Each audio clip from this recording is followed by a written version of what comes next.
Yes.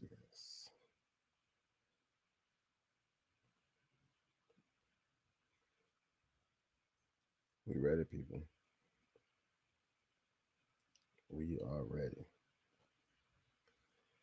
It's that time. We back at it. It's Tuesday. Let's do a mic check. Let's do a mic check. That time. Yep. Mic check is good. What's happening? What's happening? What's happening? I know y'all expecting to see me at different time. Shout out to the Ladybirds. They would not be going on. I'll be taking a slot to go ahead, hold it down for them at the 8:05 spot. This is your boy, the Lochness with the Lochness Podcast. For those that don't know, let's go ahead and see who's already in here. Smooth 78. Sup, AFN. What's happening? Got the AFN showing on my chest. You know what I'm saying? D Coleman, what's happening? What's happening? I don't want to take too much of your time. I always say that, but it never fails as I get to moving and talking and grooving and doing my thing. That's when the time just goes by very quickly. So we got Prince Kale, what's happening? Johnson, what's happening? Pamela Johnson, what's happening? Auntie. Hey, man, Pam, I think did we get that Georgia Tech guy that you were talking about? That old lineman? Did we get that person you were talking about? Pam was talking about a Georgia Tech old lineman that she said she liked. I think we scooped him up too. If I'm not mistaken, Williams. Please confirm that. But let's go ahead and get this thing started. We lit, we live, we out here. You are joining the show right now. I am the Lochness from the Lochness Podcast. This is Tuesdays. Let's talk about it at an earlier scheduled time. Today, what we will be talking about was the Atlanta Falcons 2025 draft. The best draft ever. Was it the best draft ever? Everywhere. Yeah, see? Miss Pam was like, man, we need that old line. I like him. Now she talked to her. I like him. I like him. I was like, okay. I see you, okay. And then I guess you made that call to Fonto. Fonto said, I like him too. Get him.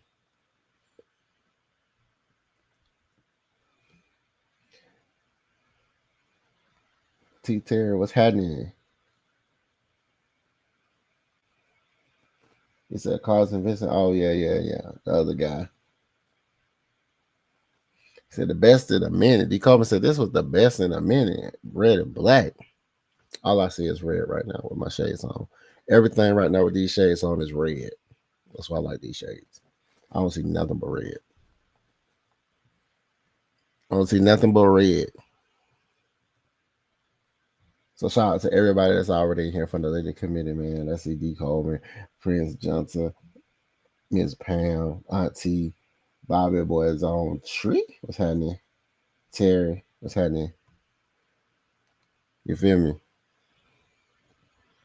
Like I said, for those who haven't followed me on the Lochness Podcast on YouTube, that is the Lochness Podcast on YouTube, not just on AFN.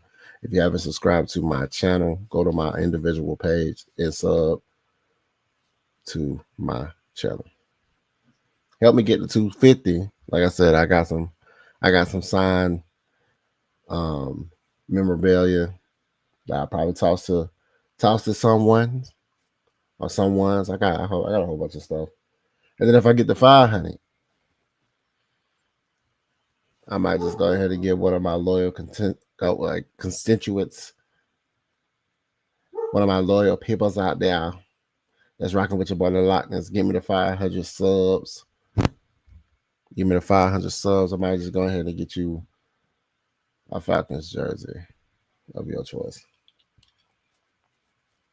Um, I know you gonna probably want that Jalen Walker. That Jalen Walker's going like hotcakes right now. You know you want that Jalen Walker. He going like hotcakes right now. LA Rams, what's happening, everyone? Thank you, LA Rams. Let's give a shout out to LA Rams for tossing up that draft pick. Let us get back in round one to go ahead and secure another guy that a lot of people is feeling it very, very questionable. And I do have a gentleman join now. What's happening? Yo, What's happening? I am here. How you doing, Ty? I The I Lochness. I'm fine. I am good. I feel great.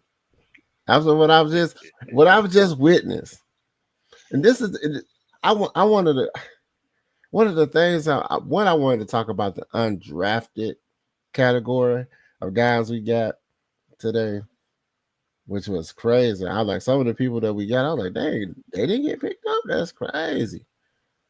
So I Right. want I wanted people to understand that we only had 5 draft picks, man. Hmm. We only had 5, and we went to work. Well, Fudno went to work. Scouting team went to work. I don't know how much influence Raheem Morris had on it, but he went to work. GA Texas boy, Gax boy said, "What's happening, Blackberry?" Prince So Kells which?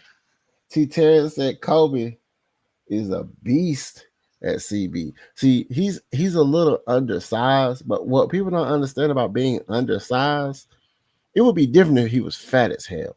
You know what I'm saying? Overweight.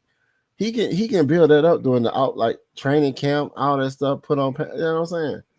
He's a lean guy who like I said was a ball hawk, but he gets to it. So I believe from my knowledge and my expertise of studying the game, um, the way I'm gonna use one of Blackberry's terms, I ascertain that our defense is going to be an opportunistic type style defense when we're going to be taking chances on trying to get them ints, Hmm. them boys that gonna go after it, and not only on defense. I mean, you know what's funny about this draft? I talked about us drafting a running back first. I mean, wide receiver first, and then we end up dropping a wide receiver. We just flipped it. We got the wide receiver last. That's correct. Then we got the wide receiver last. You talking about in the Yeah, undrafted pool? Yeah. yeah. Mhm. I think, man, we if all of these guys just just think about it like this. And I hate what we on it. I don't want to keep bringing this up, but I'm gonna bring it up. You think about the production that we didn't get from Grady Jarrett. Do you honestly believe Jalen Walker or Pierce would not get the same production collectively that Grady Jarrett was giving us? Mm. So we just got 2 impactful guys on the line that can, because you never seen Grady Jarrett drop back and be a linebacker.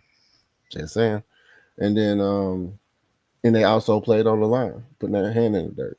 So do you believe that these 2 guys, just those 2 guys, not anybody else, don't worry about nobody else.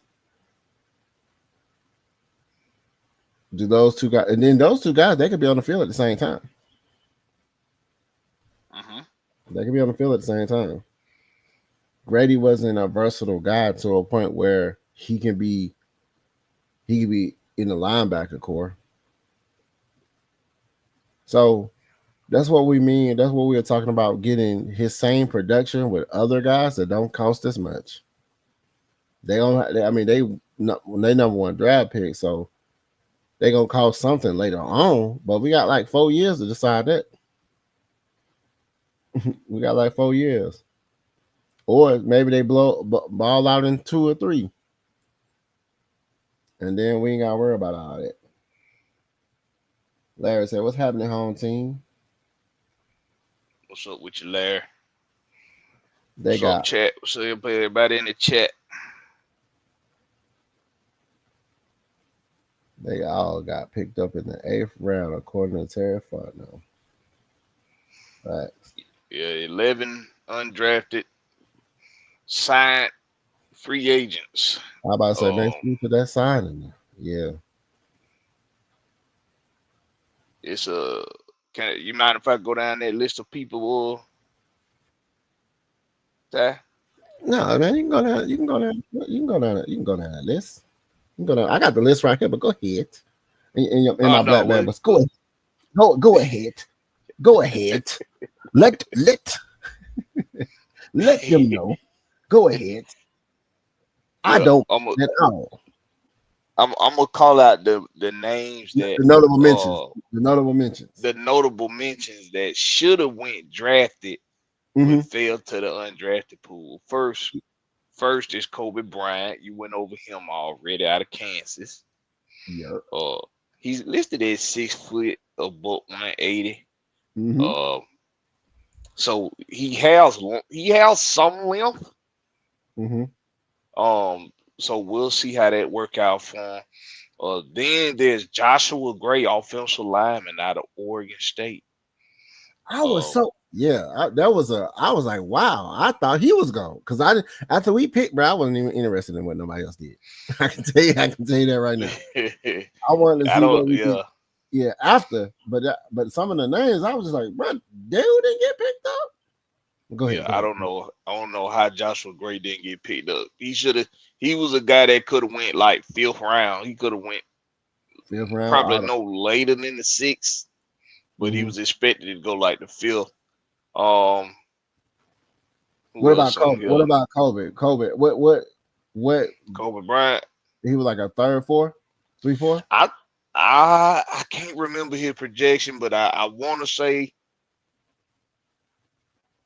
he was definitely expected to go somewhere around like the 4th or the 5th. Kobe Bryant. He was expected to go somewhere like the 4th or the 5th. Yeah. Okay. Nick Nash, wide receiver out of San Jose State. Yeah, that A was guy crazy. that That guy was that crazy. I covered quite a bit in the off season. 6'2", 203, big receiver. Mm-hmm. Uh, Reminds you a lot of Drake London in a way with his style of play. Mm-hmm. Not quite as big as Drake, but he plays big. This guy he got a good vertical. Uh, he got a little speed on him. I think he ran a 4.5. Not crazy fast, but he got that sneaky speed that you fuck around and take your eyes off of him for too Get long. He can lost. get Yeah, behind you. get lost in the defense in the secondary. I got Right. So Nick Nash, he was expected to go somewhere around about the sixth or 5th or 6th round. Ended up falling to the undrafted pool. Interesting enough, this dude out of South Carolina, Joshua Simon, tight end. you.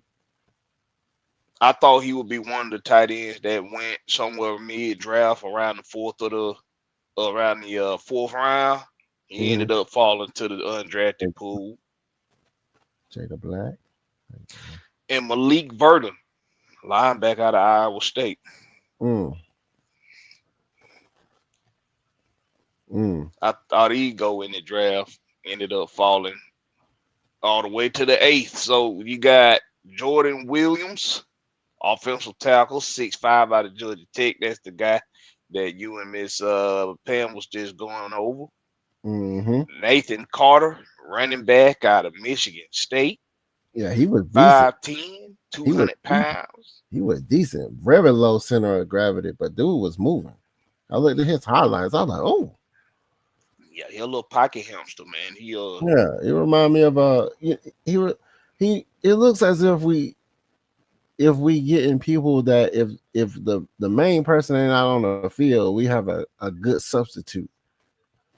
You know what I'm saying? If they earn their reps, like I can see Bijan taking a couple of rest periods, saying if Algiers not here, and somebody like him, or maybe Washington, or somebody that would get some more reps because he like small, so he can get behind people. Go ahead. Right. And Simeon Barrow Jr., Okay. defensive lineman out of Miami. I ain't seen a whole lot of tape on this dude. I know some of our contemporaries say he's a beast. Um, so I gotta go do some homework on him. I seen some of his highlights. Highlights look good, but everybody highlights look good. I gotta go watch some game tape on him. And last but not least, Quincy Skinner Jr., wide receiver out of Vanderbilt, 6'1", 204 pounds. Yeah, he was decent too. I looked at his highlights. I was like, okay, okay. Oh, I forgot one. Nick Kibitz. Kibitz. I don't know how the fuck you Yeah, say his name. Nick Kibitz, linebacker out of North Dakota State, 6'2", 224. So those are your signed yeah, undrafted free agents. yeah. I would like to go back up to the tight end. Hmm. And these are the things that they were saying. Like they talked about, in the chat how he's an excellent blocker. He's a stud tight end. He's one of those guys that they're considering. And who this reminds you of when they say he's a matchup nightmare at tight end. So it's like this here. If saying we don't keep a Kyle Pitts, Hmm. we have a guy that's right here that's an equivalent of a Kyle Pitts. He might not be Kyle Pitts, but a matchup nightmare to people. I think that's what they were saying about Kyle Pitts. That's another guy who was a sleeper to me. I was like, damn, did nobody pick him up? It's like some of the people, like Kobe. I knew about Kobe, and I knew about Nick Nash. And Nick Nash, Hmm. like you said, he reminds me, after looking at his play as well, of a Drake London. Hmm. So does the tight end. He looked like a Kyle Pitts type. Even the little running back we got, it reminded me a little bit of Bijan. Like I'm like, okay, they getting people that if somebody's sitting out, our offense or defense is not missing a beat. You're not gonna have an issue with our defense. And shout out to them almost doing exactly what I said they was gonna do, is draft nothing but defense. I said if they drafted nothing but defense, I wouldn't be mad. And Hmm. they drafted nothing but defense, but then like our O lineman, which I can't be mad about it because it was like okay, because when they moved up, it just made sense to me that you get two of the top best rushing guys out, like best guys that apply pressure. A lot of people don't like Pierce. It's almost like they don't like us getting Pierce because they thought it was kind of silly of us to do that move because I think they don't want us to do stuff that makes sense for our team. They want us to be like one of them teams like the Saints picking a quarterback who's throwing it to the ground or something. They want us to be that team. Or Right. look like how some of the other teams are looking. But I think they just don't want to. They don't want to give us our. They don't want to give us our flowers. Let's just be honest about that. They don't want to give us our flowers, man. Because I can tell you, out of the draft, what we had, they said I looked at the thing. It said the Arizona Cardinals had like by the people in value of what they got, especially in the undrafted category. Carolina, I keep on saying Carolina. Arizona Cardinals had a decent pickup, and then us. What's happening? Is that man Mike, sir? Whoa! Ski. What's That happening? was that grand enough for you? Was that grand enough for y'all? It was grand. It was It grand. was, All right, it was grand. that was a What, grand opening. yes, sir. All right, good enough. How you feel about our undrafted free agents we signed? Um, kind of disappointed. Nah, I'm just playing. I, I thought it was. I know. I was like, what? Please explain that. Nah, I wasn't disappointed. Happened, Will. I'll say this. The draft, it went where we thought it. Well, I wouldn't say thought, but the draft went where we hope it would go.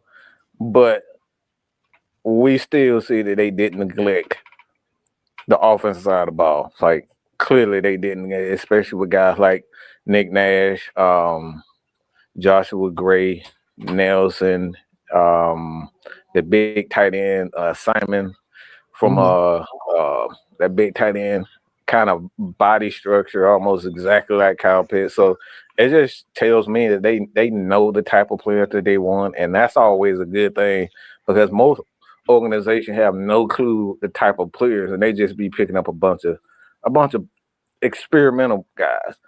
But clearly, they have a type of player that they're looking for, and that's always good. Okay. Which one of the undrafted ones that you felt like was like, oh yeah, I'm glad we got him. Which one of them players? Which one of you? Which 1, 2, or 3 that you was excited to see that we had got? Well, I'm a quarterback, so I look. I love to see my quarterback with weapons. There's nothing against defense, because the quarterback that is very good don't give a shit about no damn defense. So, for me, as a quarterback, I want as many weapons as I possibly can. And a guy like Nash, a guy like Simon, like that, those are big. But I think the biggest thing that a lot of people are not paying a lot attention to is that Nelson kid. That dude can play every position along that line, and that right there is a quarterback's best friend. Not only weapons, but his best friend is his offensive line, his protectors. And everybody need their protector. Everybody need their security around them. So I like Nelson. I love the fact they picked up a guy that can play every position: left tackle, left guard, center, right guard, right tackle. This dude can play all 5 positions. That big Wisconsin guy, Badgers. The big Wisconsin. Yeah. Okay. All right. What you got, Blackberry? Do you have anybody that you was like stoked about that you seen that we had picked up, like any undrafted person? But like once I was stoked when we drafted Xavier Watts. That was crazy too. I was just like, what? Like he wasn't gone. I was like, that was crazy. I was like, man, it was a lot of people. This draft was crazy. I was just like, especially when we got Jalen Walker, because like I said, man, it was crazy for them. It's a lot of people to drop. And you know what they were saying about Jalen Walker? They were saying that his he wasn't putting it all like down the field, his attitude, stuff like that. Like I was like, bro, whatever. That could be coached up. He's a young guy. He's a young guy. He can be coached up. So who do you have? Raheem Terry put his nuts on the table on this draft. Like everybody was talking about firing him. Like that man, look, I'm Mandingo, bitch. Look, y'all gonna see my nuts this time. He put his nuts on the table in this draft. Everybody said what he could not do. Everybody said he didn't do this. This man went out and got him. You was out here all day. No, I wasn't out here all day. But like everybody told me, everybody said, well, that's my nephew, y'all. Excuse me. But he he loves to ask me questions when he know I'm going live when I'm I live doing thought, the show. I thought, I honestly thought that was just like a button that you press when he said Terry Funner was out. You was out here all day, like Terry Funner was out there all day with his nuts on the table. Come here, Bray. Come here. Come here. Tell Ty, tell Ty Happening. Black. Say, what's going on, fella? What's going on, sir? What's going on, big dog? You doing good? Tell me you doing good. I'm doing good. He gonna be a football player like his dad. His dad played football with Aaron Murray and all that. So his dad a football player too. So we got another one in the family that playing football along with my 14-year-old, 15-year-old nephew. All right, You got to get him out of trouble though. He like to be in the streets. So I got to talk to him about that. But yeah, we got two of them already in the family that's about to be football players. Hey, that's what's happening. Sheesh. All right. He said, "What's good? What's good?" So who you got, Blackberry? Who you got? Like who you got? Which one of these people, these notable mentions, like who you felt like, man, you was ecstatic Well, of about? course, when I seen Kobe Bryant had fell to the undrafted pool, that was a shocker. Oh, I covered him extensively, Nick Nash extensively. Um, but as far as in the draft go, to see to see Bowman fall to where he fell to and Watts. Both of these guys were considered to be some of the top safeties in the draft. Uh, got the same characteristics, can play up at the line of scrimmage, can play on ball, can play off ball. The ability to track the ball that Xavier Watts and Billy Bowman possess, it's impressive. If you turn on the film and you see them being able to match, to run drags and digs with a lot of slot receivers and can be able to hang with running backs coming out the backfield. It's a special skill that safeties and slot corners got to be able to have. So when you see that these guys feel the way they feel and we was able to get them, man, it just lets me know that the identity of this team is going to be secondary driven. I can't wait to see the and I talked about this all off season long, man. How Terry was going to be aggressive in his draft. He always said it in so many words, and that Tuesday of the draft, he really lit the cat out the bag. Really, if you really pay attention and read between the lines. So I'm excited to see what training camp finna look like, man, with all these DBs and the uber talent that we got. Yeah, like you said, Watts and Bowman kind of mirror each other, and then they also remind you of how Bates roll, how Bates be moving around. So it's like how Mike even said, like and how I even mentioned, like all the people we picked up, like I said, we have an archetype. We have a stereotypical type that, hey, okay, this person, like, oh, we like the way he is. We gotta find somebody. So, and I think they do that because they don't have to game plan. They don't really have to really change what they're doing. They just have to improve what they've been doing. You know what I'm saying? So it's like if I already got a guy that's like Drake London, when we running these plays, we could just switch it up or it'll be easy to try to make the transition more easier because we got the same typical type player in those said positions and those skill positions.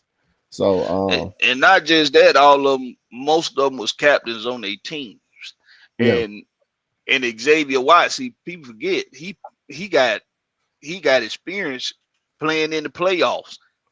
The top three picks all played in the playoffs in this past season. So you got to think about the experience they got playing at a high level, and then you got to think about the ability that they have and how all of them share the same characteristics. And it's really breathing what Raheem Morris and Terry Fontenot are envisioning for this team to have as far as their identity goes with ball hawking ability, ball tracking ability, turning the ball over. That's the most important thing. And we're going to get a lot of multi-defensive looks to be able to do so. I can't wait. But I'm going to go ahead and hop on out. Appreciate you, Lock, for having me through, man. Y'all make sure to tap in, home team. Appreciate you. Yes, sir. So my first take is this: stupid as stupid does. Stupid is as stupid does. And I'm pretty sure y'all already know what I'm talking about. I mean, we can't have nothing good going for us. It had to be something. Oh man. It had to be something. Yeah. It had to be something that come out, some scandal or something that had it. Could somebody was found in a tape. Somebody got some audio. You know, Jeff Ulbricht's son. Why? What's your thoughts on? What's y'all? I want to know the chat thoughts on this too. This man prank calling Shador. They said he was trying to prank call several people, and this man protected PPI, protected personal information is protected. That's illegal. And call this man and then pretend like you're an executive from another team or coach saying you need to wait a little bit longer, man. This man, it's like, what's the basis? How you feel about that, Mike? Well, I don't think the act in itself is that big of a deal. We have people do prank calls and stuff all the time. Like the act in itself isn't that big of a deal, but it's the lack of awareness. Like not only was a guy like Shadur in a state where he could have easily been like, just not in the mood for jokes. And then you come in and make a joke at the absolute worst possible time. We've seen quite a few times where, I mean, just like the LSU kid, like he was under a lot of pressure because of social media is concerned. You know what I'm saying? He ended up killing himself. Turn out, from what I understand, this kid was innocent and he took his life. So the lack of awareness, what Jax Ulbrich is just unbelievable. You know what I'm saying? It's just unbelievable. Like not only that, but like a situation where your dad literally just got um a new job, not with a new team, but he just got a new job. He in his first year back to try to prove himself, and you pull this shit, stealing, like you literally, like if it was any other job or situation, like you said, this is a federal offense. You know what I'm saying? This is a federal offense to have illegally take someone's number and call him. You can't do that. You can't do that anywhere. Like you do that at your job, go in your boss's office, even Hell if yeah. it is your father or whoever, somebody you know. You can't do that. That's a federal offense. You could go to jail for that type of stuff. You know what I'm saying? So the fact that he did that and just the lack of awareness, just stupid. It's just stupid. Like you could have got your dad fired, like Stephen A. Smith said. Like you could have gotten your dad fired if the Atlanta Falcons didn't believe him. But there's a trust that has been broken um, with he and his father, and he gonna have to deal with that. Oh yeah, definitely. Coach, is you there, or you want me to give I'm you here. time? I'm here. All right. So we talking about. You already know what we talking about, man. So what's your thoughts of old Forrest Gump over there? It's going into his dad tablet. What they did wasn't right. Like Mike said, a prank call is not illegal. Mm-mm. The only part of this that's kind of illegal is, like Mike said, that he went in his dad thing and got some private information. True. Right. However, this ain't the first time a player's been prank called in the NFL draft before. It's not the first time, but because it's Right. Shador and he was falling, he was Alicia Keys a little bit. They're making a big deal about it. I hate to say that's what it is. Because he was falling. Because he was falling. It just went to another level because it was Shador. Yeah. So that's, I was like, okay, he got prank call. Damn. I thought it was funny. I ain't gonna lie to you. And that's why I think, Coach, that acting itself is not, like I said, I didn't think it was that big of a deal, but like the I lack don't of think so either, right? But this is the funny part about it. All right, well, I'm gonna rephrase that funny part about it. When you see a 404 number, right? That's calling you. Think about this. And the team that's supposed to be calling you has a different area code. Oh, You know, I understand people can get area codes anywhere. he was probably excited, man. He probably thought it was my time. Not by Atlanta, he wasn't gonna be fucking. So, I mean, yeah. but you know, like I said, the act was wrong. You know, nobody deserved to be prank called. But it ain't the first time. People making it think it was the first time it has ever happened. Muhammad Sanu said he was prank called too. So, like I said, that's why I said it ain't the first time it happened. But because it was Shador, and everybody was feeling some kind of way because he was falling. It's just more It was controversial. overemphasized. So Yeah, more because it was almost like they were trying to blackball him. I would have been, if this dude would have went undrafted, that would have been crazy. I'm just being real. That would have been crazy.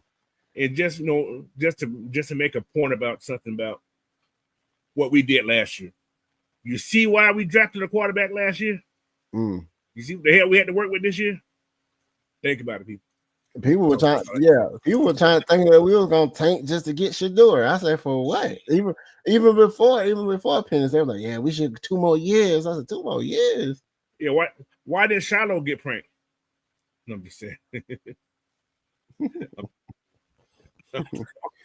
Really, Coach? That's so mad. Oh boy.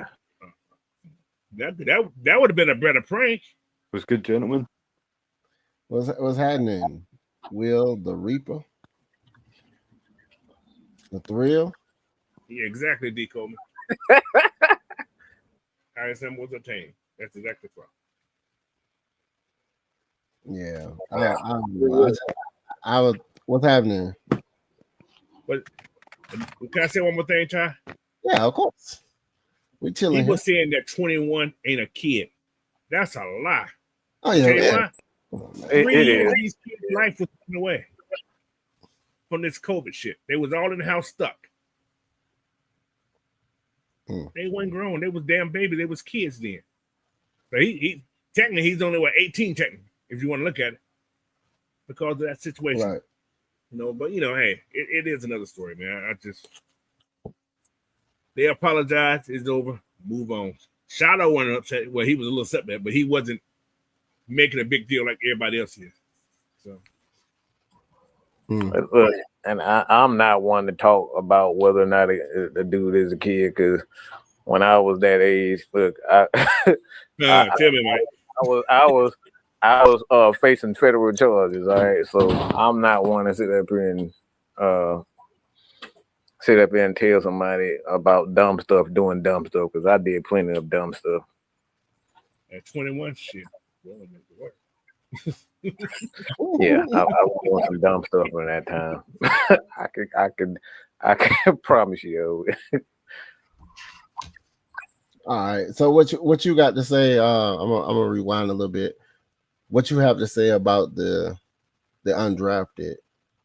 Oh man, we got some who gems in there. Which players do you fancy? We know Kobe's one. Kobe was one of my people I like. Okay. I watched a lot. I did a video on what's the damn wide receiver kid name? Nick Nash. Nick Nash. Yeah, everybody. And I like the D tackle from Miami. So those are 3 guys that I focus on a little bit.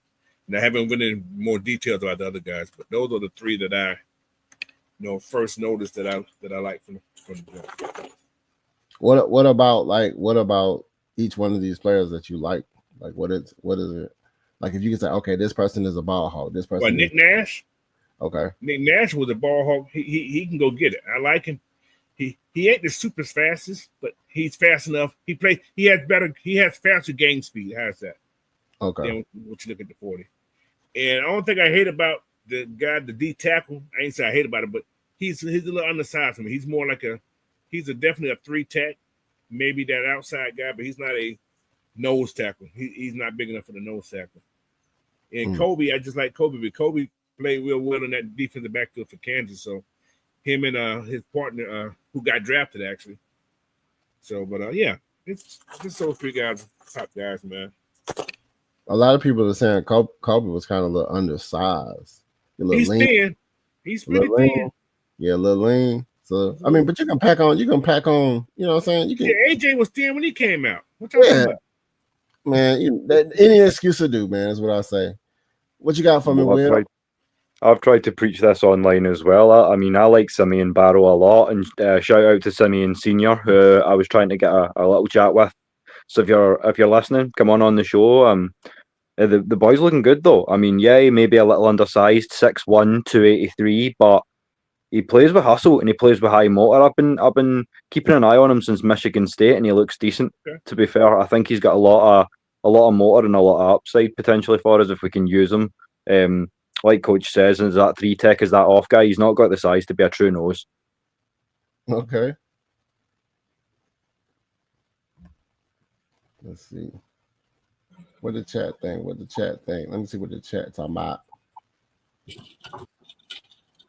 You said how old was Irving? So I think he was 21.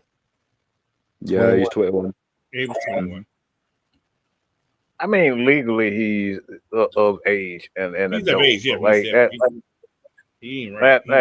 That's still a kid as far as experience, and like I said, I did a lot of dumb stuff, and way worse than that. So I'm not gonna sit up here and say that was yeah, he knew better, but like those are childish pranks. You know what I'm saying? That could have gotten him in some legal trouble. It's like, yeah, it's not the worst. It's not the worst thing that could have happened. Yeah, and it's not for us to sit here with the gift of looking back at our more advanced age and looking down on a kid when we've all done some pretty stupid things. So I think he really needs to learn for this one. I think he's had his knuckles wrapped well and truly. But no, as I say, I'm not going to look down on him for it. I will look sideways at him, but I won't look twice. He did tell me he had to wait a little bit. Right. Somebody said, Mike, how you beat your case, man? Somebody trying to say about Mike said, go ahead. I got told I was a good kid and said, I better not see you doing this again. So, look, y'all say I'm a snitch. I know what you're trying to say. Look, I'm a snitch. I tell on all y'all motherfuckers out of jail.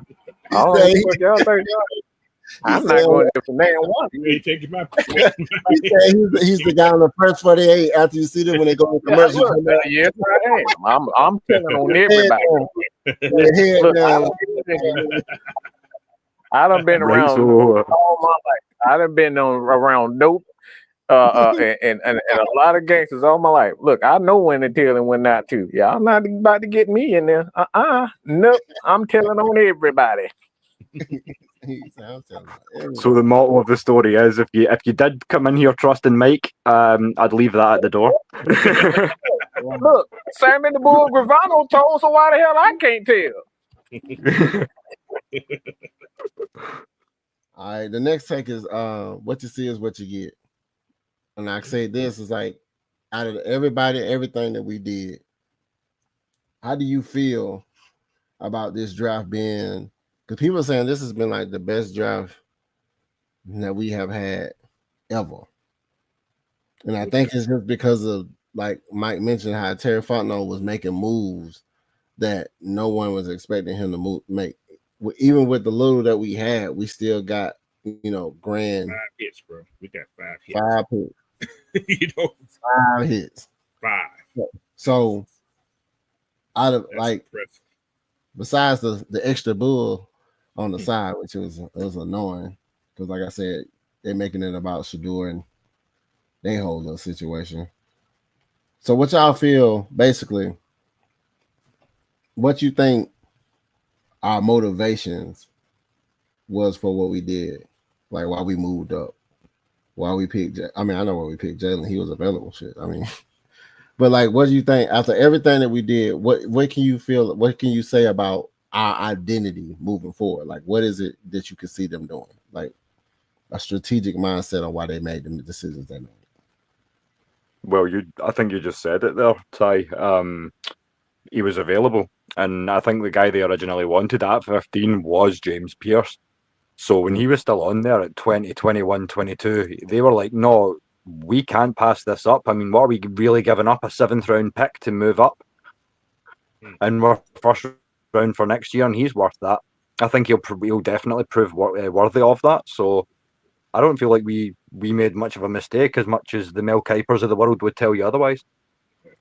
Oh yeah, definitely. They was whining about it. They're not giving Pierce Jr. his due. They're not saying. I'm like, but he was like a top 10 player on the defensive side. But like I said, I honestly believe they just don't want us to get these guys. They'll make any decision that we make to improve our team. They'll be like, man, they shouldn't have picked that. Why they got 2 edge rushers? Like, you know what I'm saying? So, what you think, Coach? Well, people don't. To me, when I see stuff like this, notice whenever Atlanta does something good, it's always negative. I'm telling you, It's always every time. And I always say it's always because of fear. Like last year when we drafted Penix. Oh, that's the wrong move. Fear. We got some dogs. This whole draft was dogs. I mean, I did the video last year talking about those little. Do we got walk riders? We got pit bulls? Do we got chihuahuas? Or do we got some little poodles or whatever? I told you we got King Kunto. They drafted 5 legitimate dogs that gonna bite you. You know what I'm saying? And they don't like that. They know the weakest. I'm gonna say the weakest part of this team coming into this season was the defense. We kind of nipped that in the butt this draft. Right. So now they were okay. So we can put this stuff together and just get that pressure. Just taking these guys off their feet instead of just coming in there and missing those tackles. Because we got 2 guys that are sure tackles also. So that's another thing we haven't said. Those 2 guys on the edge, those are sure tackles. And the guys we brought in the backfield, those sure tackles also. They probably got a little bit much work on, but Atlanta did, man. Terry did his thing, man. Mike said he gave them nuts. He put in their mouth this time. That's what he did. He said, "Fuck y'all." He said, "Tea bag." You gonna take him or you gonna ignore it? Anybody want some tea from Terry? Yeah. Want some Terry tea? What you think, Mike? What you think the game plan was? Like, what you think they were strategically trying to do or sure up? Besides pressure, we know we needed pressure. We were like the worst, like the second to the last in pressure. Besides that, what you think? Like, still talking to me? Mike. Okay. Say it again, Ty.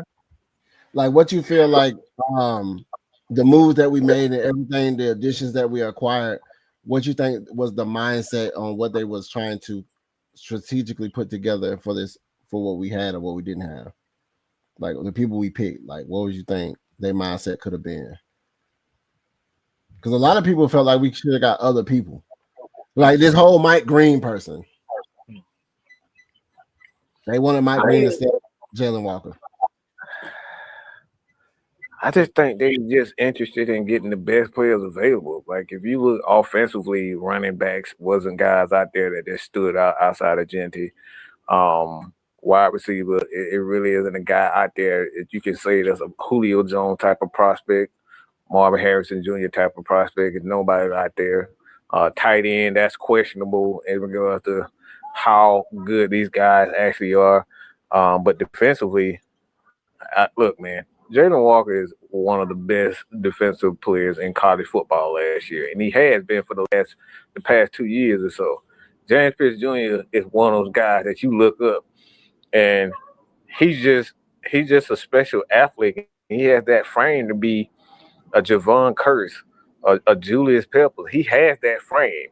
He has the athleticism to go with it. So, like, you just look at him, man. It's like he has what these scouts dream of. They dream of guys that what they dream of having guys like them. So I just think the Falcons are just saying, look, we look at getting the best player available, and I don't think offensively there was a guy out there that said, all right, this guy's gonna be a mega star. Just wasn't out there. Right. And then, like I said, we doubled down, man. We doubled down on safety. We doubled down on edge/linebacker. But just to go in on a little bit of a deeper level, how, if you can explain this to me, at least speaking geographically as an outsider, is Atlanta afraid of success? Like, we shored up where we need to shore up, and you're still complaining. Make it make sense to me, guys. You know what I mean? Go ahead. Yes, let me just be here. Yes, they are afraid of success. They are. They want success their way. If they have success, it's not going to be their way. They don't like it if it's not their way. So they are afraid of success. Yeah, I feel like you're right. From what I've seen, at least, it just everybody's got to be so nihilistic all the time. There doesn't seem to be much optimism, and I can understand. Yeah, we've had some bad seasons. I'm going to sit here with the rest of y'all and say, yeah, 2083 felt like shit because it did.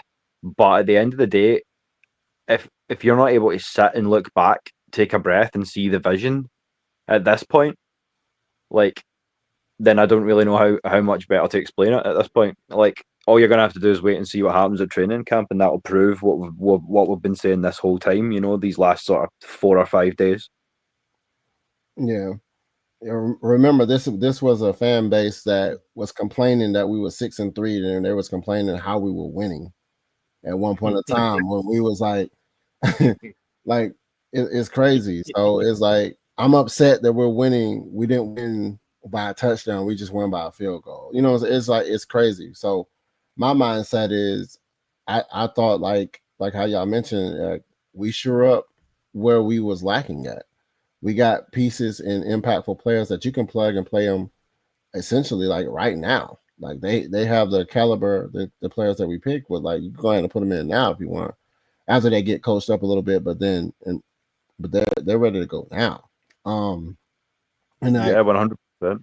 As I said in the comments as well, if you're talking like my dream O-line scenario, I played it out for you. It's Caleb at right tackle, Nelson at right guard, Bergeron kicked over into centre, then Lindstrom at left guard, and Jake at left tackle. I mean, that's a Madden 26 offensive line in anyone's book, and tell me it's not. You said you'll move Bergeron in the center? Oh, he ain't gonna do that. If he can flex there, I would be open to it. If he's cool to take some reps, Yeah. No, well, I mean, I like Bergeron next to Jake Matthews. I like that look. I'll put somebody else at center. Noozle, he's cool.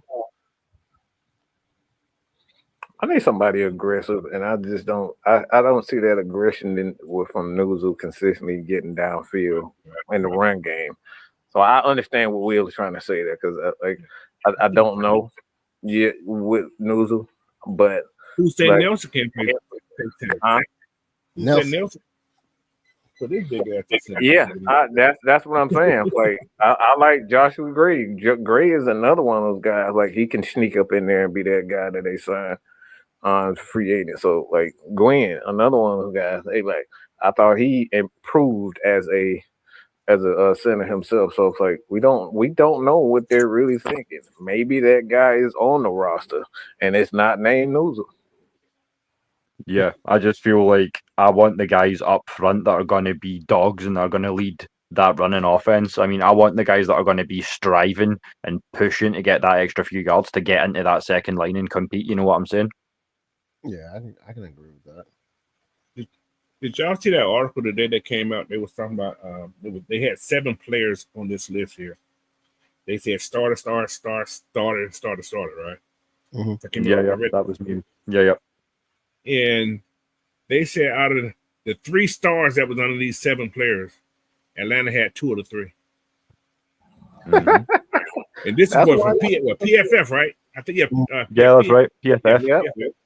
I was like, shit. Yeah, you can't complain at that value. You really can't. So let me see. Which one? Like, with everything that we done shored up, this is called hunger with something to prove. Who do you feel like on our team is hungry with something to prove? Not a player. Yeah, who you got? Who you got? He got Keep a trash head coach. That's what. Not naming the player. And the head coach, he got something to prove. That Negro he's never done anything excellent. Okay? I'm tired of hearing about what the hell this dude taught me. Oh, he taught me some scheme that I've never seen. Well, did it fucking translate? No, the fuck it didn't. All right, and that shit didn't translate in with the Rams, the Bucks, or the Falcons. So that piece of trash that we got as our head coach, he's trash until he showed me he consistently make the right moves and improve their defense. Until otherwise, you're trash. You're shit. Okay. Motherfucker don't know how to call time out when it's cleared. Oh, you know what? Never mind. Never mind. Woosah. What you got?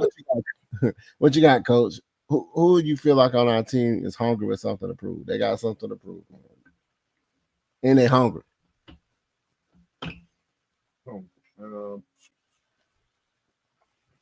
Player, I'm trying to think of a player. I think Troy is, as long as he can stay healthy. I think that him not being healthy probably killed a lot of his confidence too. So I think he's gonna be the hungry one. But those two new D linemen too, the young boys who didn't get that much playing time. So I think Rook's gonna be, because Grady's gone now. These guys got to prove something. So Rook and Troy, that's my two guys. I think. What you got, Will? Who you feel like is hungry and got something to prove on the team? I'm going to agree with Coach. I think Rook, this is his real year to break out. But I'm going to say don't sleep on Braylon Trice either. But what I really and where I want to see the hungers from this coaching staff, as I say, the whole draft class has come down to Jeff Ulbrich. So now if he can't make those guys do what he wants them to do, well, we all know how that's going to end up. Yeah, I'm gonna go ahead and piggyback on what you were saying about the defense. Like now, there's no excuse now, man. There's no excuse now. Like you can't be like, man, we ain't really got no edge, we ain't really got no safeties, we ain't really got no you can't. We ain't got no linebackers. Like we got everything. It's not on the players, in my opinion. You have a quarterback, you have a backup quarterback that is a veteran guy, so if something happened in Penix, he can come in and fill in well. Like there's no excuses for Mr. Raheem the Dream or whatever you want to call him. Ain't no excuse. He got everything he wants offensively and defensively. You got a kicker in Koo. When he's healthy, he's arguably one of the better kickers in the NFL. Ain't got no excuse whatsoever. None. Swag said Kyle Pitts got something to prove. Do we? No, he don't. You want him to prove something? That's a personal take. Y'all don't put that on that man. That man is a Pro Bowler. You make it to the Pro Bowl, you already showing that you have that potential. He don't have to do anything. You got to make sure that we have the same damn quarterback lining up, throwing him the damn ball. He done had 4 of them the last couple of years or so. Like how he got something to prove? We changing quarterback like I was trading socks and drawers. Yeah, 100%. I said that, made this point a couple of weeks ago on the chat. Yeah, he's 6'6", 245 with a 4.48 40, which is freakishly impressive. But if you've got no consistency behind you, then it doesn't really matter what you can do on a singular basis. You know what I mean? It's a team game at the end of the day. Give the man 7 passes. You give him 7 passes, the Falcons have a good winning percentage. God damn. 7 times, and if you catch 4 of those, 9 or 10 times you win. I'm just saying. Pretty much. He said, Pam said Kyle Pitts need to step up for their quarterback 100%. See, a lot of people don't understand. Like a lot of people that look at Kyle Pitts, sometimes they look at Kyle Pitts for his fantasy football. His fantasy football. You know what I'm saying? They don't look at the fact that his consistency, like you said, is predicated on the quarterbacks. But if you look at his numbers, he still was a top tight end. It's not like we don't use. People think we use tight ends like Kansas City uses tight ends, like Arthur Smith did. like Arthur Smith did. No, that's not. It's not even how our offense is designed now. We want you to do more blocking schemes for the running back, and then we want to, move the ball gradually. Like I said, my mindset is, and what I've seen in our team is, we're a passing team that can run. In order for us to be that type of team, you got to be able to block. It's one of his, like Kyle Pitts was just getting into a new role of blocking. So he improved it, but it's something that he's not accustomed to doing. So that's why they'll look for him. They want to see him catch like 7. They want to see him when he was the option in the offense and the only option in the offense when Matt Ryan was throwing to him. That's when he had that breakout rookie season because he was the only option. We had nothing else at the time. I mean, you can't really tell what he hasn't done on top of it. Like, everybody keep telling me what you want from him. He needs to step up. But what does he need to step up? He stepped up as a pass protector. He's a blocker. He's damn sure improved in the running game. It's like you see what happened when Michael Penix got into the game. He went directly to Pitts, and his numbers slowly and his involvement in the offense started to improve. So it's like you saw all of that with Penix. And then when Kirk Cousins got hurt, that's when the numbers started dwindling down because he had dang near 400 yards in about 5 to 6 games. And he was one of the top tight ends and making big plays before Kirk Cousins. When Kirk Cousins got hurt, that's when you start seeing the numbers dwindle. Right. Kirk Cousins got colorblind and started throwing to the other team. And I mean, look at just how much the tight end positions evolved as well. It's not just the scheme, but I mean, correct me if I'm wrong, but I feel like the days of the basketball type tight ends, the Tony Gonzalez's, the Antonio Gates, the Gronks of the world, that day is almost past. It's almost evolved to a point now where you have to be more than that. You're not just a number 4 receiver. The game's evolved to a much more intricate, well, it's almost regressed and evolved at the same time, if you get me. But it's got to that level where the tight end position's a whole different thing from what it was even 10 years ago. Yeah. Mm-hmm. Yeah, look at what happened when you don't get the calls in Kansas City, and arguably one of the best tight ends in the game. Look, it ain't the same. It don't hit the same. No. He said MPJ is a real QB like Dan Marino, my favorite quarterback, Gunner. I mean, he's gonna spread that ball around. Yeah, with somebody, I like the idea of them having Matt Ryan go ahead and take him up under his wings so he can be that pocket passer that we need. Because he already showed poise. Like MPJ, he already showed poise, man. And get rid of the ball too fast. Yeah, that too. Like he has that effortless throw. Yeah, he has that effortless throw. It's like a 2-drop step. It's like how everybody was doing with us in the middle of the field. Yeah. And for all intents and purposes, they run a pro-style offense at Washington, so he came out pretty ready to go. He was used to that scheme and that pace. Right. That 2-step, boom, 2-step, 1, 2, 3, boom, go through your progression, 1, 2. Yeah, it was, and it's already out of his hand. So that's what we need. How do y'all feel? Like, who do y'all feel like will be one of our breakout players this year? AK. Why you say that? Why you say that? Hold on. Give me the reason why first. I'm gonna tell you why. See those 2 dogs he just drafted? He wants to play at time. Okay. That's why. Okay. Shit, they can't replace me. Yeah, exactly, man. Okay. That's his contract year. So yeah, he got to do something. Okay. What you got, Mike? Or Will? Go ahead, Will. I've got Pitts for maybe 1,300 yards. I feel like they've established that connection off the field. I see them jumping around in the sand frivolously, and that's good for what it is. But it's more about bonding and how much you've got each other on the field. You get me? So I know that they're establishing that camaraderie. You talk about Drake. Did he say Drake? Yeah. Drake need to get 1,005 because we don't really pay him that much money. I'm just playing. Yeah. I'm just playing. Ooh, but he could be high. He'd be high. Who you think on I how don't know. breakout this year? I'm gonna say oh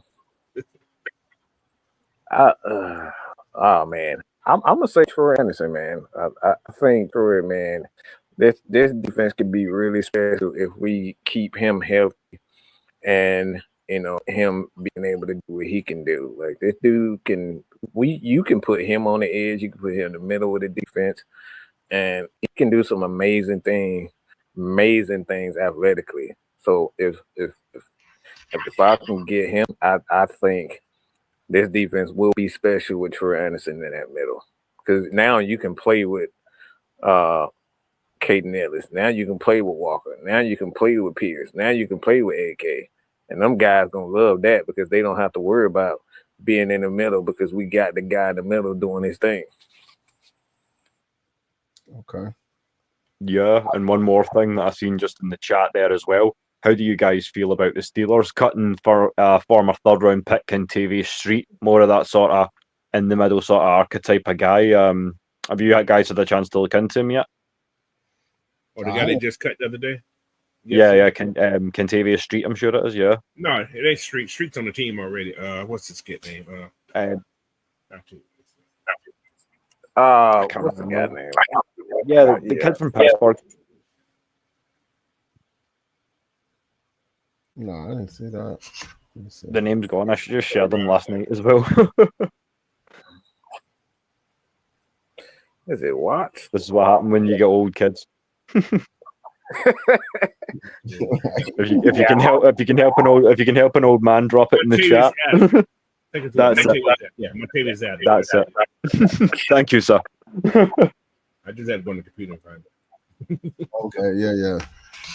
No, I'll take a peek see it. I didn't even know that. He's playing a lot of games, man. He ain't like, Yeah, so they're getting cheaper. Okay. I honestly feel like I want to put it on our defensive front as far as getting pressure. I think they're gonna have a breakout. I think they set the standard and the ideals of what they want their team to be by cutting a Grady Jarrett that didn't get us the production for the price that we was paying. And then they put role players in position to get said pressure, and they drafted to get said pressure. And then not only with that bringing back people that were good on our team that know the direction or the schemes that we was going for. Like we run that coverage. So all the people that you look at, like our safeties, our cornerbacks, they're running that coverage style zone type defense. So when them dogs, like I said, them Cane Corsos get them moving in up front, I think that's what we're going to improve on. We're going to see that we're not going to be the last team getting pressure on the quarterbacks or pushing up the middle or collapsing the pocket. I think that was one of the things that we really shored up. And then you already know how it goes when you apply pressure and you get the quarterback to throwing fast. They try to throw to get the ball out of there, and then we got the opportunistic safeties and Bates, them ball hawks, and they're gonna be jumping routes or popping the ball up for the other team or pass deflections and stuff like that. So I feel like I said, our defense is what's going to improve tremendously, not just by on paper. We're going to see that in action, and I mean, regardless of what the fans think, I think that our team is moving in the right direction, man. Like I said, because at one point in time, I didn't feel like we was on a win now type mindset, but after this drive, I feel like we're on a win now.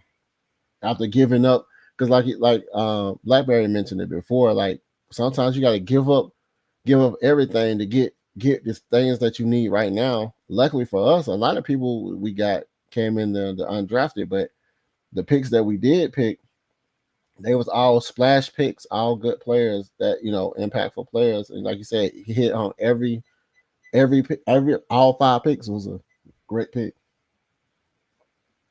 We're in the Q&A Yep. section. Q&A section right now. So anybody got some questions for the squad?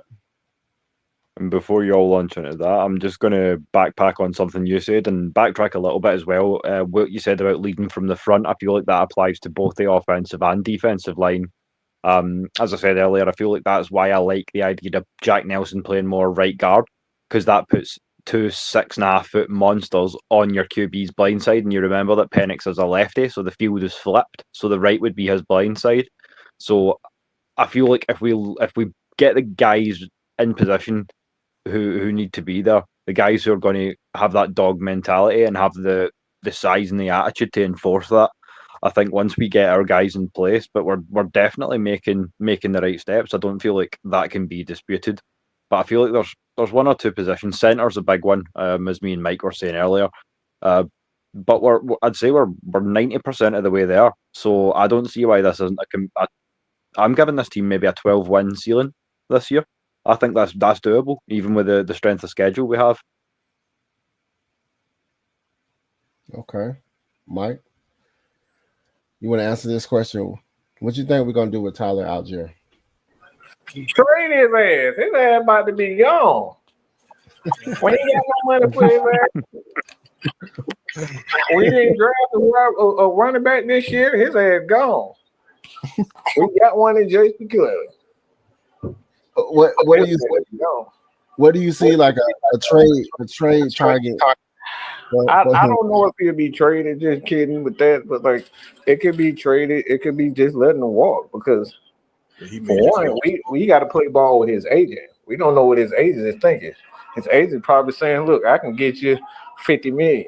You know what I'm saying? We don't know any of that, so it's like we have to, especially when the guy isn't Bijan Robinson. Bijan Robinson is the guy. So if he try to try any funny business with this Atlanta Falcons team, like they don't have to keep him. They got Bijan. You can draft a replacement. I mean, his replacement probably already on the team, as far as we know. And you have a quarterback in Michael Penix.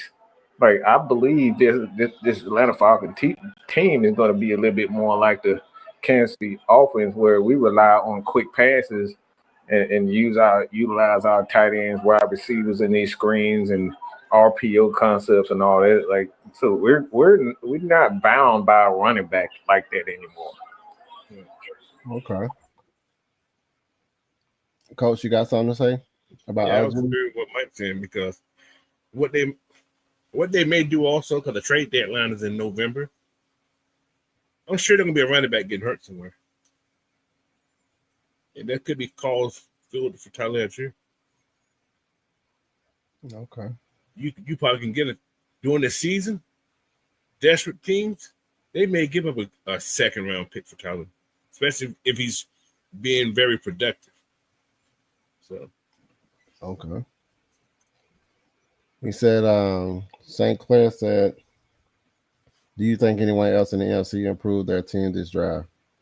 not those things. Not this. No. I mean, I like the wide receiver that Tampa Bay picked up from Buka, or what's his name? Yeah, him. I like him, but I don't really care about their squads. I need them all to lose. I don't care. Like, 600 pounds. so, Yeah, I don't think so. I don't think it's to that. Like from what I've seen, I don't think the Saints, when they 12 quarterback, they trying to keep. I don't know what they doing. Carolina, they still don't have offensive linemen. So I don't think. But maybe Tampa Bay, maybe them. yeah, that's it. It's supposed to be something. Yeah. Carolina made one nice pick. Like, I'm pretty sure they got Ted McMillan, which is a damn good pick. Gives Bryce Young a hell of a weapon, but if you've got no offensive line, he's not going to have the time to get it off to that kid and let him run.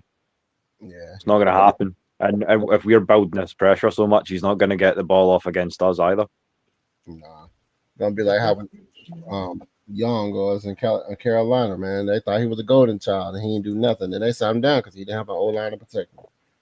So, what about a package deal for him and Kurt? Who? Tyler and Kirk? Hell no. Hell no. We're not putting Tyler out here with that piece of trash. No. Let him be in the dumpster by himself. Let him go by himself. Nope.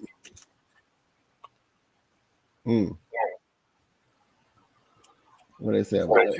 I don't know what they said about them. What has Tyler done to deserve that association anyway? What has he done in your mind? How has he hurt you, boy?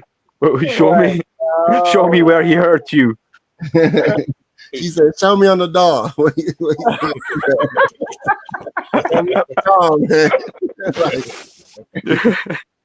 It ain't that we want Tyler Anthony to go, but this is a business. You got to think about it. You got Bijan. Bijan's going to be your main running back, no matter what you say. And I think Jason McKellar can do some of the same thing Tyler can do. You notice at the end of the season, Jason McKellar was running the ball a little bit more. So he was auditioning, and he did well. He didn't have a lot of opportunities, but he did well when he had opportunity to run the ball. So if we can keep him for what the Detroit Lions did with David Montgomery, pay him maybe $10 million because David Montgomery is not making that much money. Like if we can do that, then yeah. But I doubt Tyler Algier is trying to stay with the Falcons as a valuable running back for less than $10 million guaranteed. It ain't happening, y'all. And like I said, I can be wrong, but I don't think Tyler that stupid. Somebody said, "Yeah, no, 100%. Money talks, doesn't it?" I don't think he's, as much as he might love being a Falcon and we love to have him, that it's a business decision at the end of the day, and bro's going to get paid one way or the other. This He's question, going to get his money. right? This question right here is like, if we win 10 games, do you consider it a good year? yeah, I'm gonna say this.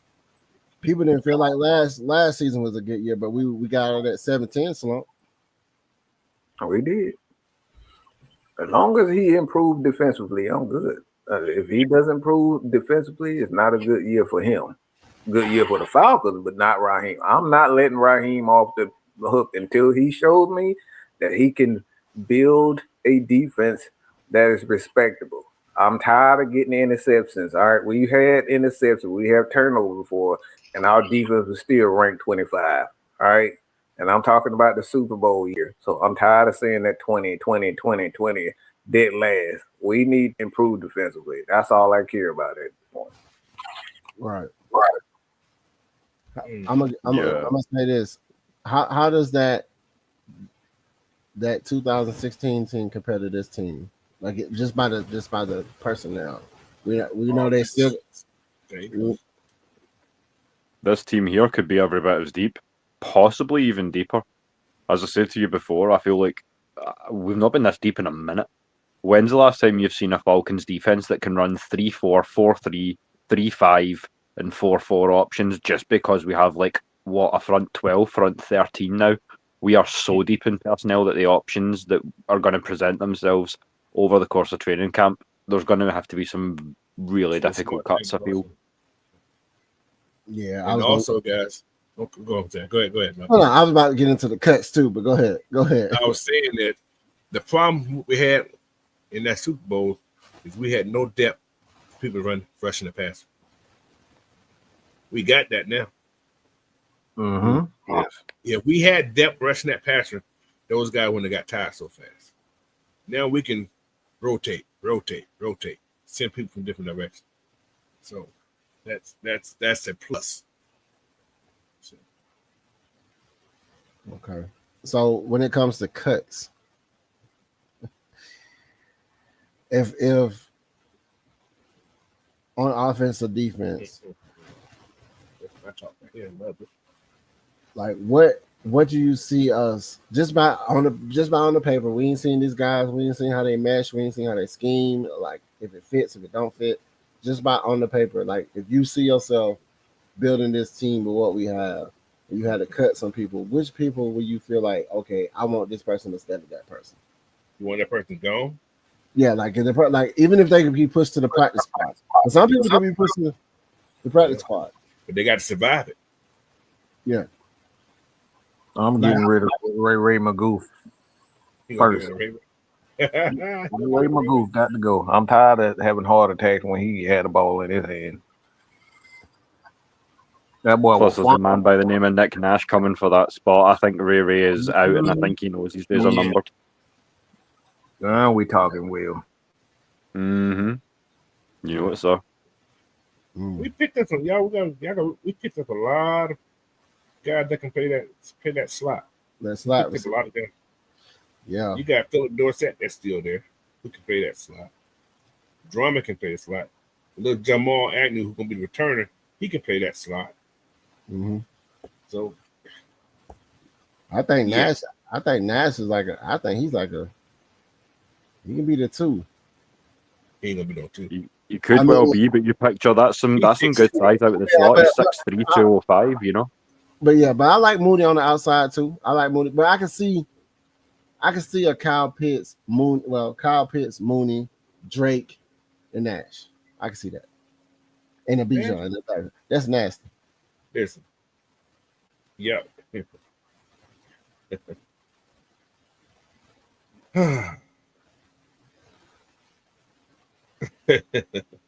What you got? I'm gonna leave it there. I ain't gonna say that. What you got? No, I like Nick Nash. If it came down to it, we had another pick in the 7th round. We had 242. That's why I would have took with Nick Nash. He was always on my radar. He's always been in my late picks for my draft. But y'all got to remember, we still got Casey Washington on this team. We still got that kid. Chris Blair, we know how he looked good against in preseason with Micah Penix. We know those guys have a connection right there. Okay. Nick got to work his way. We're not going to carry with 6 wide receivers, guys. Maybe Ray's out. But we only carrying 6. Agnew's on the team, guys. Agnew's going to be your return as long as he can stay healthy. Okay. So it's, I don't know, man. we got 14 wide receivers on this roster right now. Mm-hmm. So we just got to see how this thing play out. But I know 2 of them on the team. I know 3 of them on the team, maybe 4. That's Mooney, London, Hodge, and Washington. If possible, Ray. I'm not sure. So it's so a battle between Ray and Nash. Just based off of film, we seen Ray play. You know, he came up with some big catches, and you know, some catches he didn't come up with. So I mean, he's a small guy, but he gets lost in the defense a lot of the times too. Would you rather have Ray or the 6? Well, how tall Nash? Like 6'5", 6'4"? You would rather have him? Yeah, 6'3", 205. He looks real nice on a size basis alone. But as you see, he's that kind of inside-outside guy. He's a huge slot, but he's probably got the speed to do well outside as well. So I'm saying he could well compete to be WR2. But that would not shock me at all. I think Nash is like a next man up type guy. Like when Mooney take a little nick or something to get hurt or injured or something like that. I see Nash coming in and give some reps when he's tired. But I feel like if he balls out, he's gonna be, man. I think he's gonna take a Ray spot though. I think short size alone, because they're gonna put him in situations where his size and his catch radius and his athleticism is all gonna play in his best interest. It's just it's not a fun offense to play DB against. I mean, if you've got Nash out there at 6'3", Drake's a good 6'4", Kyle's 6'6". That's not fun to defend when you're a 5'10", 5'11" safety. Right. I think what we always talked about when we had Mac Hollins and all those guys, we were talking about, oh, they got size. I think we're still sticking to that. They don't need to be burners. They need to be possession receivers. Mm-hmm. I think that's how everybody is. Everybody's like a possession receiver. You know, Drake London is like a possession receiver. He's not somebody that's going to burn you, but he'll catch it and like have those unbelievable catches in the possession. Kyle Pitts, 100%. Kyle Pitts, he's a possession tight end. But he'll burn. He won't burn past you, but he'll get the yardage after he get the catch. He's strong enough to get miss the first two tackles and he gone. Yeah. How about on defense? We got a lot of DBs. We got that room's big. Like we already know the line. The line is. Let's start with the line first. The defensive line. Everybody that's there. The Foxes, the Floyds, and we got the Braylons. We got the Brooks. Who we letting ride? Who we letting go? Like who we keeping? Who we putting on practice squad? What we got?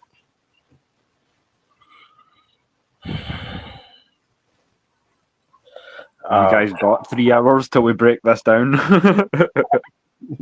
I would probably say a guy like DeMarco Helms is gone. Yeah, I think he's clearly out of here with the guy they just brought in. Who that, Coach? Coach, I don't know. Can't hear you. Coach, you muted? No, he's not muted.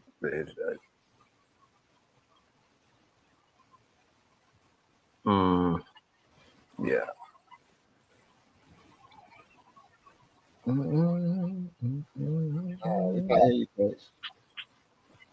might have to go back out. Come back in.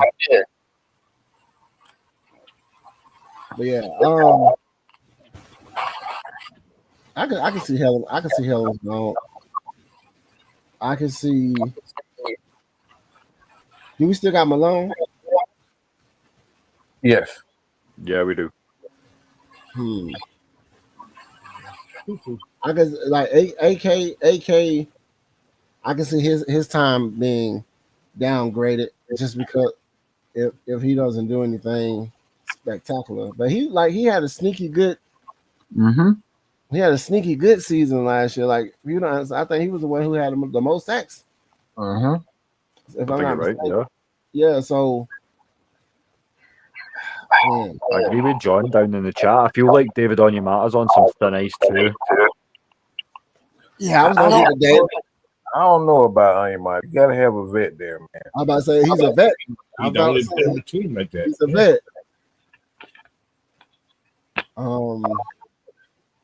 Yeah, he's a vet. Good question. We have all these these edge rushers, right? We got Walker, advocating, Trice, Malone, Floyd, Pierce, and we got this other key name, Khalid Kareem. Out of those outside linebackers that they have right there, who's playing special team? JD Bertrand, Malone. Is Malone gonna make the team? Yeah, if he's on the team. But I think they're gonna have a lot of safeties for the most part. That's why I'm about to say Malone. That's why I was like, we still got Malone. I ain't know. It's gonna be crazy. Yeah, I know the one who's making these cuts. Somebody gonna retire and sit down for 2 years and then come back. Goldman. They gonna do the Goldman. They gonna be like, I'm retiring. Then 2 years later, then come back like I'm ready to play. Big Eddie. Yeah. Hey, you might sit somebody down and just pay them a couple of dollars. Sit down. Hey, man, sit down and just sit down. Enjoy yourself. Take a little. Yeah. But somebody's gonna go on the injury. Somebody's going on the injured list.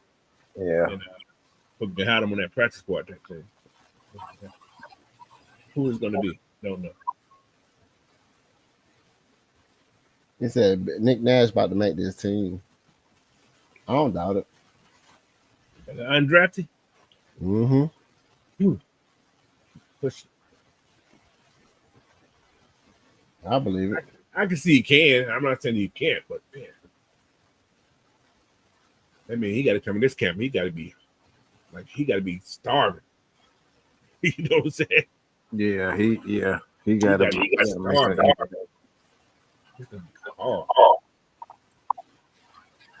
I believe it.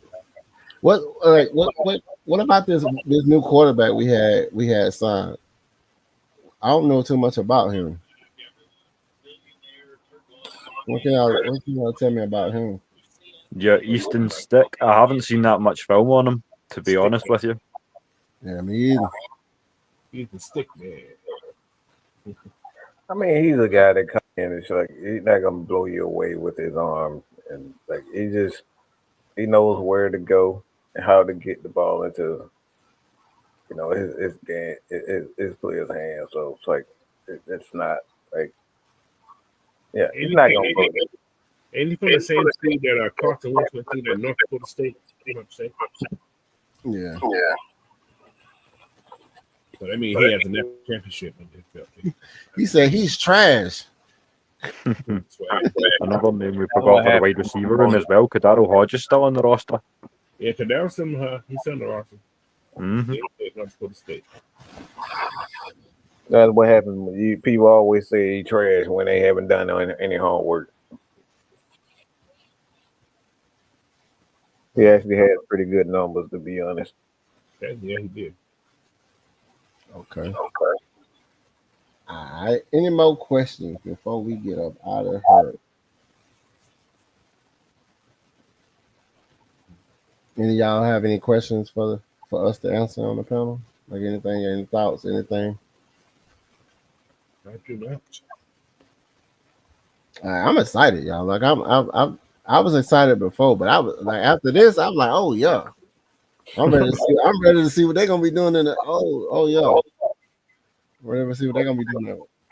And you're gonna say some bullshit like, get your ass up out of here, Swag. We gonna talk about Eastern Stick trash and then keep that put bull crap. Wait, what's wrong with you, boy?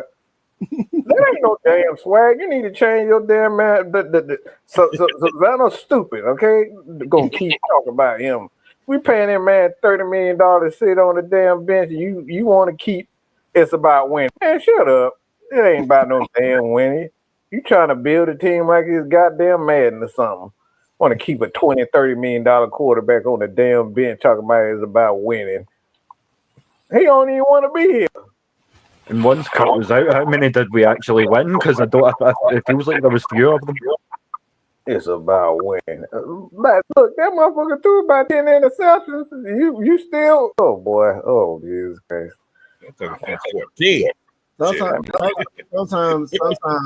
Sometimes when a person don't want to be here, my guy was like, duh, but let me explain something, my guy.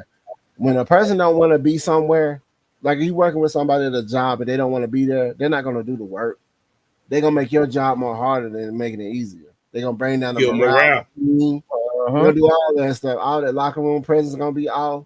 Then they're gonna be looking at the coaches like, whoa, y'all ain't making a decision on this dude. So yeah, it's almost to a point. Just get rid of him, my guys. That's the best option. Just get rid of him. We can't get rid of him because we're gonna make his ass suffer. Get your ass right there and suffer. I'm not opposed. You already get paid. You already get paid. Just sit your ass there and get paid and don't say nothing. Don't say nothing. Don't even dress up. Your number has been revoked. Don't even dress up. Just sit there. Come out with the team. Ride with the team. Don't dress up. You always in the hurt. Undressed player. Hey, we'll put him on the injured list. He's injured. Oh boy. Yeah, man. You said fired. Yeah. For what, bro? He don't know. Hey, look, they are here trying to prove hire somebody because his son paid the trick. Look, y'all probably up here doing stuff in Facebook groups the same. These are the same one that laugh at nephew telling people telling them they damn houses on fire and shit. No. I'm good. Come out with split. Now I'm gonna bless all y'all. Y'all know that thought that shit was funny. I know y'all did. Don't play that game. Look,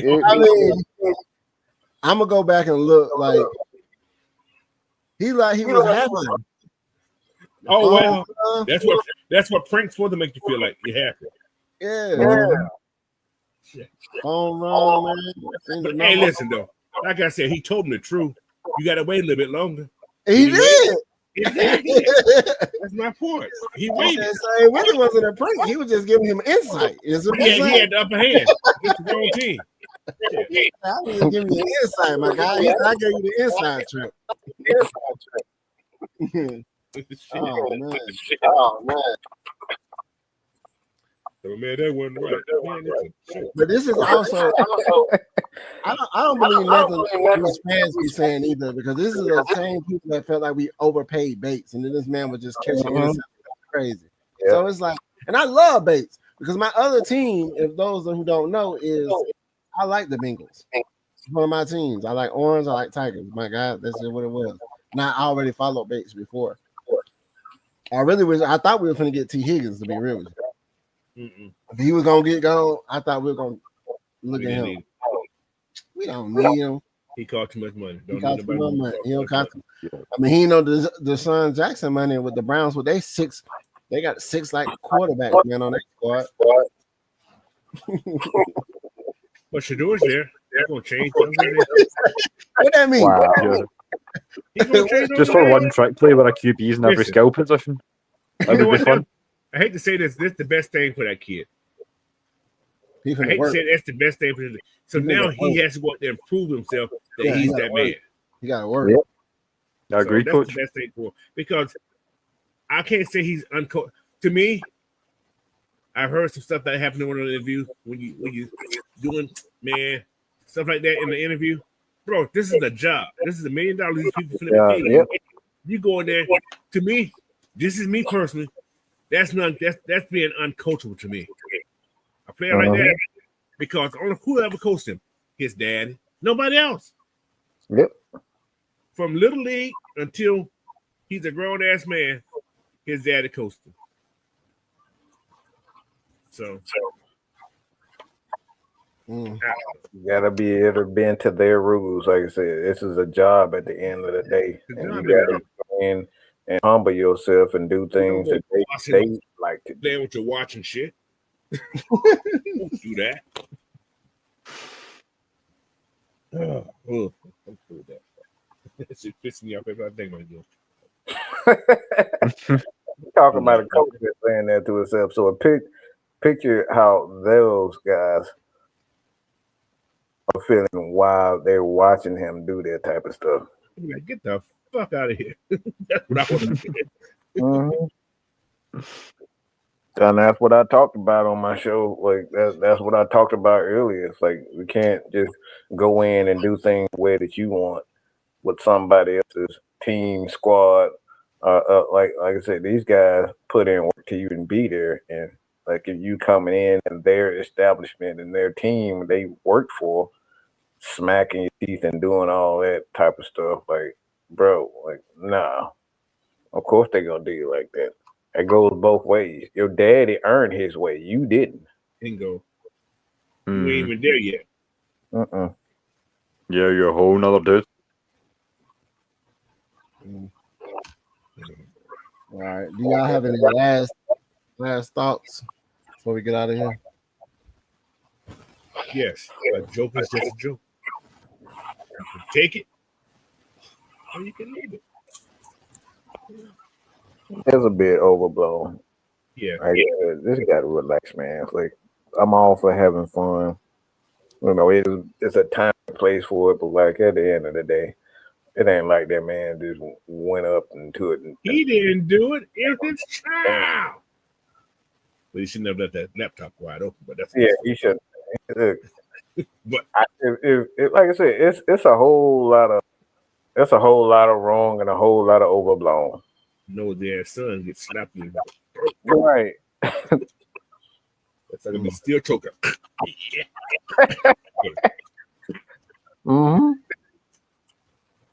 That's how I feel, Coach. A whole lot of wrong and a whole lot of overblown. And just keep like that. So that's all I got. That's all I got, man. Now I got a question for y'all. Okay. What if this was Tyler Slaughter that got pranked? Would this news be big? Man, hell no. Ain't nobody care. Nobody cares. That's what I'm saying. Not the one who throwing the ball into the ground. That's him, right? He got drafted before Shador. I'm just saying. Mm-hmm. No matter what Why it didn't is. Dallas drafted him? Yeah, I thought Dallas was gonna get him. That's one of the teams his daddy wanted him to go to. Why did New York didn't get him? But that's why he screwed up in the interview at, supposedly. Mm-hmm.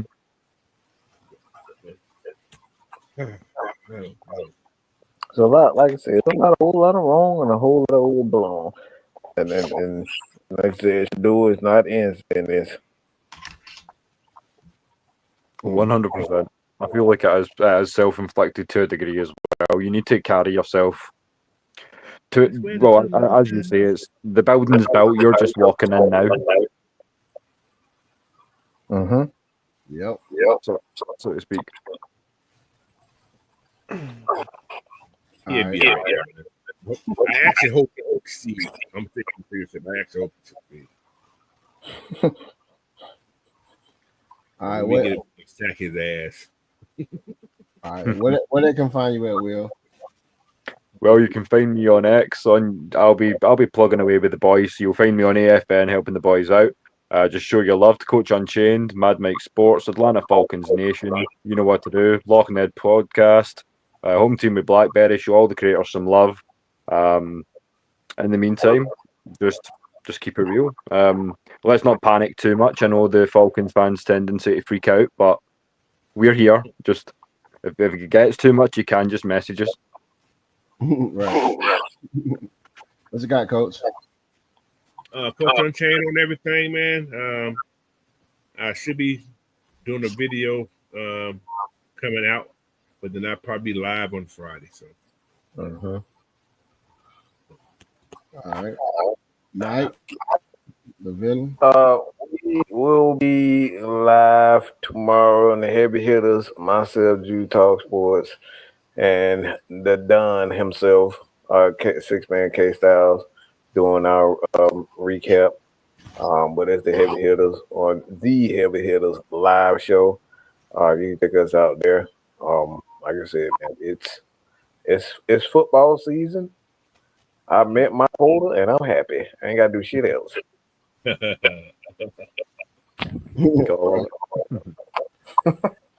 already know this your buddy Lochness, man, from the Lochness Podcast. Man, you know, I mean, I'm gonna start, like I said, I'm gonna start bombarding myself and just start appearing on people's shows, just cause I just want to see what happens when I just come in. But I appreciate everybody for stopping by, man, hanging out with me. Man. I appreciate it. Coming through. And I took over the Lady Birds time and slided my own time at the same time. So it's always a pleasure. Hey man, like I said, we lit, we live, we out here, man. Always represent the home team with AFN, the Falcon Nation. Man, Mike, you know what I'm saying? You know, K Styles. Shout out to K Styles, what he going through. Hey, and check out everybody. Like, subscribe, comment, share the content. Man, we here, man, for this Atlanta Falcons organization, man. I'm excited about what they did. So at the end of the day, man, I feel like we're gonna improve by building the team the right way. Just building the team the right way. So, hey man, peace out. Peace.